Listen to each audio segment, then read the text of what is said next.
Hello YouTube, welcome back to my channel. I will not be doing a too long introduction because I think this topic is really important and I don't want to lose you on this one. So it will be know your worth and add taxes. And I think it's really important because I've been there myself where I had really poor self-esteem. And most of the people I know have really poor self-esteem. They aren't confident, they don't feel safe, they are literally insecure. And it can be really triggering whenever anything happens and you don't really know where to put yourself. You don't really know who you are. It's really easy to lose yourself. And it could happen everywhere in dating. By the way, I've made a video on dating and I think this is what happened to me. I didn't really know my worth. So now I place myself as the price, which was really hard for me. It took me almost a year. So I will be doing a video on dating, on my new dating situation, maybe if you want to know. Not really sure about this one. But it can happen in dating, in work, in your family, with your parents, in every relationship you could have with anyone, really, even in friendships. So I want you to know your worth and to be adding taxes. It's really hard, I know, to be knowing your worth. You always feel like people aren't replaceable. You don't think you can replace them. So you really want to be people pleasing, or you are just losing yourself acting not like you want. You're always sacrificing, always trying to find compromise with some people. And I have so many examples of this. I know a friend of mine, she's from India. And when we have immigrant parents, how hard it can be to find a compromise. They usually want you to act like they want you to act, and it can be really triggering. It can be really tiring. And I just want you to know your worth. Whenever you have the right energy, people just respond to it, and they will not be trying to put you down or make you sad ever again. And what happens with her is that she doesn't want to get married anymore. When we were young, I remember when we were younger, we've met and she really wanted to get married. She had this whole, Indian Pakistani culture, which I can agree with in a certain extent. So she wanted just to get married, like most of the people I know want to get married. It doesn't really have to do with your community. And when I saw her again, not really long ago, she told me she doesn't want to get married anymore. And I was like, don't you want to get married anymore because you see that your parents' couple is fading? Don't you want to get married anymore because you see around you that some men try to put women down and they are trying to be too dominant? They don't let them have their own right.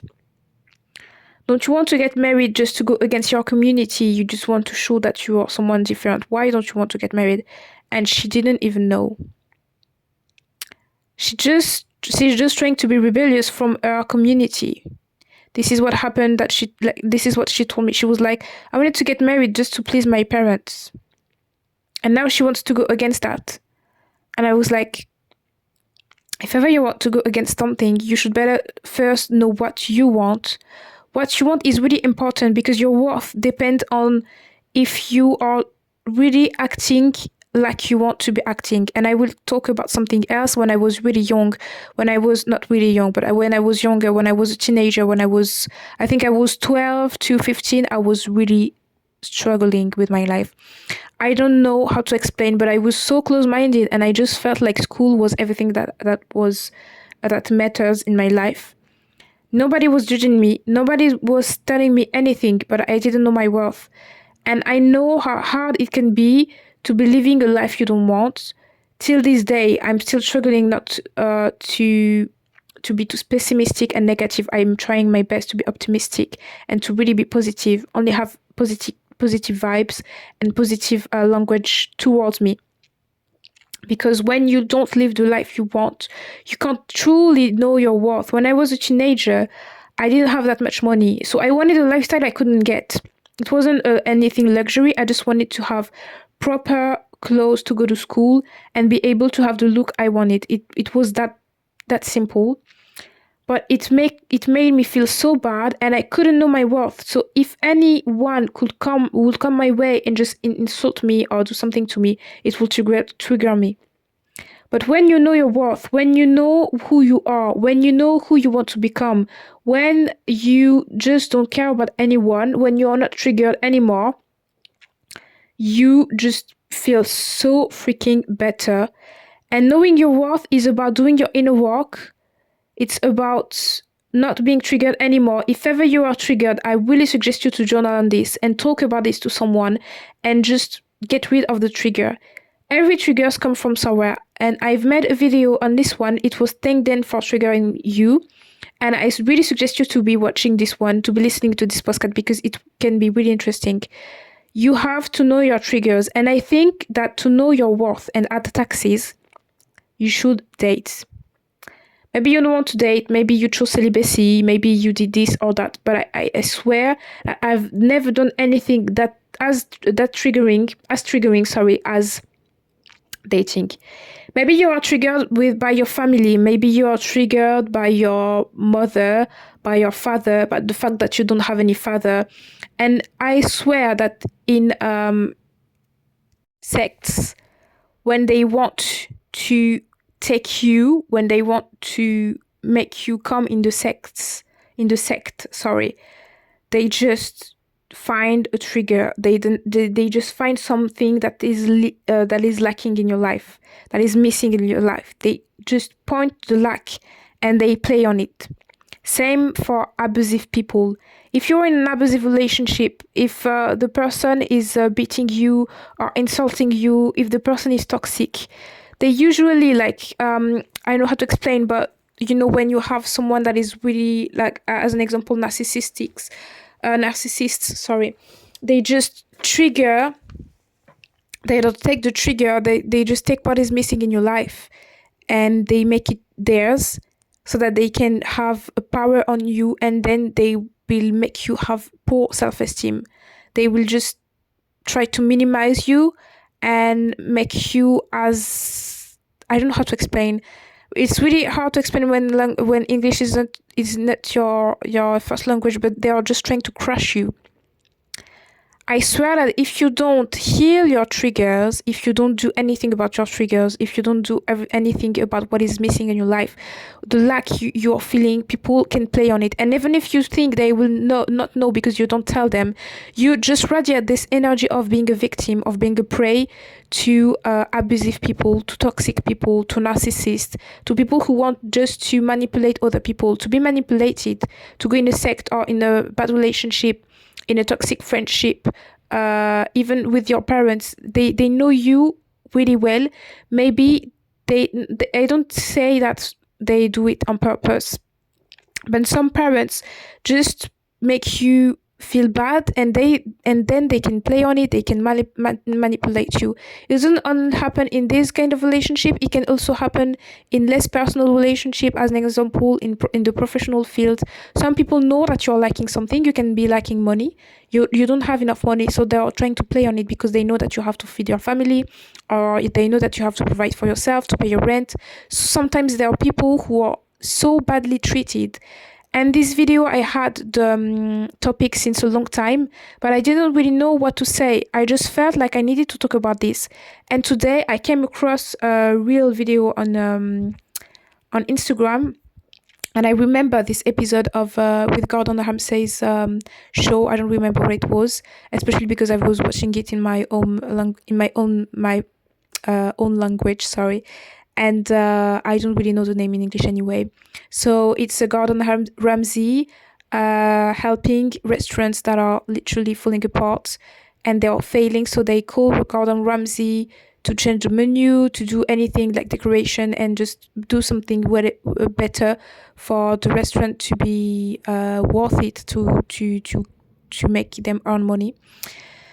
So Gordon Ramsay was helping a restaurant, and he asked a girl, since when are you there? And she said 1 month and a half. And he's like, how many tips do you make? And she's like, I don't get tips. The tips goes to the owner. I get hourly pay. And people in the comments, I don't say that you have to bash people, you have to insult them or anything, because they aren't in the right place. They are like, oh my god, the owner is so bad. He's like this, he's like that. Oh my god, no, because it's the girl's fault. What are you doing here? There are so many jobs out there. Just get out of your field. Just go and try something new. I know that there are some people who have to pay the bills. I've been there myself, jobless without any money. I know what it is to be struggling. I know what it is to miss something.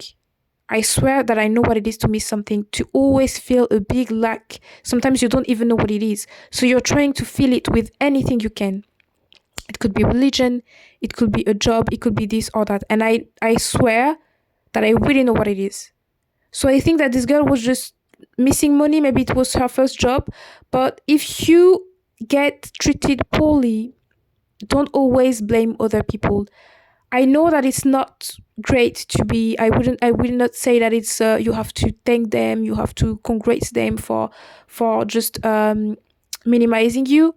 I've been there myself. I've been a victim several times, and when I look back at it, I just feel like I could just go way before it became as, like, I wouldn't say irreplaceable, but before it becomes that horrible. She could have left. She could have left. Many of the people who are in a relationship, beaten women. Sorry for talking about this subject. I know these kind of topics are really touchy. I don't want to be like triggering anyone, but I have to be honest. Beaten women, it usually starts with words. Then he slaps you once, but you stay. And then when he already manipulated you, it's already too late. It's way too hard to be living when you're already in the relationship. It's way too hard to be living when you're already in the job and you already made money. When you got your first salary, you just tell yourself that it's not that bad. But I would just want you to know your worth and to freaking add taxes. It will really help you. It will prevent you from being harassed, from being bullied, from being insulted. You have to radiate charisma and the energy of don't fuck with me. Don't play with me. Don't think I'm manipulative. I can't go into a sect. You can't talk about the fact that I don't have a father to make me feel bad or to manipulate you into a relationship by being the father I didn't have. You can't come to me and start slapping me and think that I will stay. You can't be my manager and tell me to do more hours without me getting paid. Because usually people treat you this way because they know that you will not do anything. And I want to talk about two things. The first thing is Nelson Mandela. I don't even know the exact quotes, but I've read his book, several of his books, by the way. And he usually says that it's really hard. Like, you can't get on someone's back if they aren't bending. If you don't bend, nobody can come on your back. I don't know if you've already, like, a child already tried to get on your back. And you don't want to, this time you don't want to. So they try, but they can't because you're standing straight. So nobody can, like, get on your back without you bending. They can't be a burden for you if you stand up straight. The second thing is, it comes from Rich Dad Poor Dad from Robert Kiyosaki. This book is pure gem. And he's saying that, I don't really have the quotes, but this is from this book that I've learned. It's not really a quote because when he was younger, he was working for his his friend's father, and he was paid like really bad money. It wasn't that, like, it was nothing. And he was complaining. He came to his office and he was like, "You're making me working. You're so bad, this and that." But you have to know that people who are blaming rich, like poor people that are blaming rich, employees that are blaming their employers, are literally wrong. They are freaking wrong. Do you know why? Because if it's not you, it will be the next one. If you think that you will make people change by blaming them, if you think that you can blame someone because they've made something to you, don't even try. Like, don't even try. They don't even care. Usually, these people, they will do it to the next one. They're just waiting for the next victim. You can go back to someone and tell them, "Oh my God, you hurt me so bad," and maybe they will apologize, but maybe they don't care. And even apologizing will not just erase all the mistakes they've made. So if ever you knew your worth, you wouldn't be in this situation, if ever. And if you're in this situation, because it can happen that you end up in a situation you don't like, just leave. Don't stay there. Know your worth and add taxes. If you think you want and deserve a proper relationship with someone that is taking care of you, that is providing for you, and you're here right now, a relationship you don't like with an abusive man, or even not an abusive man, but someone who is not providing, you have to go 50-50 when you know you should be provided for. I don't know what you're doing here again. I don't know why you're still here. And I know that it can be really hard when you're lacking money. But I tell you, I'm not telling you to be perfect. I'm not telling you not having everything and just be perfect so that no one can play on the fact that you are missing something. I know that when you are in a relationship and you don't have any money to live, it can be really hard. But they are playing on this. I'm not telling you to be perfect and have everything for yourself. But at least if you had the money to be living, you wouldn't be in this situation. And I want you to know your worth. Maybe you have a lack. Maybe you are missing something. You should definitely work on it before it becomes a burden for you. Before it becomes why someone tried to be manipulative against you. Why someone tried to manipulate you. So it happens. I like it applies to dating. I don't want you to be on a date and not leaving when it gets wrong. I hear a lot of people talking about their worst date and they just stayed. They stayed. They were in a so freaking horrible relationship and they stayed. They were in a bad job. And now that they are left, they are wondering, why did I do that? I don't even know why did I do that. Why did I try to stay for so long? Why didn't I leave? I don't want you to be wondering. I want you to leave as soon as you can. If ever you know your worth, nobody can manipulate you. Nobody can beat you. Nobody can try to go against you. Nobody can try to scratch you. If ever you don't bend, nobody will try to get on your back. I want you to remember this and know your freaking worth and add taxes. Nobody is supposed to play with you, and you have to let them know. There are some people you'll see that they are manipulative with some, but they aren't with others. Maybe the manager is really bad with someone and they are really nice to someone else. Do you think it's because they love the other one? No, it's because the other one just told them, don't play with me. You don't talk to me like this. I have several jobs offer. You definitely need me. You have a business, you have to run it. You need me. You hired me because you needed me. If you didn't need me, you wouldn't bother paying a salary to me. Just for the sake of having a business and having employees. No, you need me. You need the fact that I'm working. So if I'm working, you should better respect me. And I know you are making that much. You're not paying me the salary I should get. Know your freaking worth, and you will see your life improving in every areas. You will tell people, don't play with me. Give me what I deserve. And if they don't give you what I deserve, just get to the next one. Your worth really depends on when you are, or on where you are, and what you think about yourself. There is another story, and I will finish on that. It was like the price of water. Price of water really depends. If you go to the grocery, it's not even $1 or one whatever money you pay with. If you go to an exhibition center, I remember one day I went to an exhibition center place, and it was freaking $5 for one bottle of water when it costs not even $1 in a grocery store. It depends on where you place yourself. It's the same water. If you are thirsty, you will drink anything, but it's the same water, it's the same bottle, same quantity, but it doesn't worth the same stuff. So I will not say that the bottle knew its worth, but the person that is selling it knows that they know the worth of the bottle, but they add taxes because they know where they are. They know that there aren't that much Make yourself rare, know your worth, add taxes, go to the right place, and I'm sure you will be celebrated as you deserve. Thank you so much for listening to this podcast. I hope you like this one. I want you to get empowered. I want women to open their eyes. It's not only for women, even men can benefit from this one. But this channel is feminine podcast, so if you identify as a feminine being, I guess you will be listening to this one. So thank you so much for listening to this video. Don't forget to like, subscribe, and share this video to everyone who needs this one. And see you in the next one. Bye.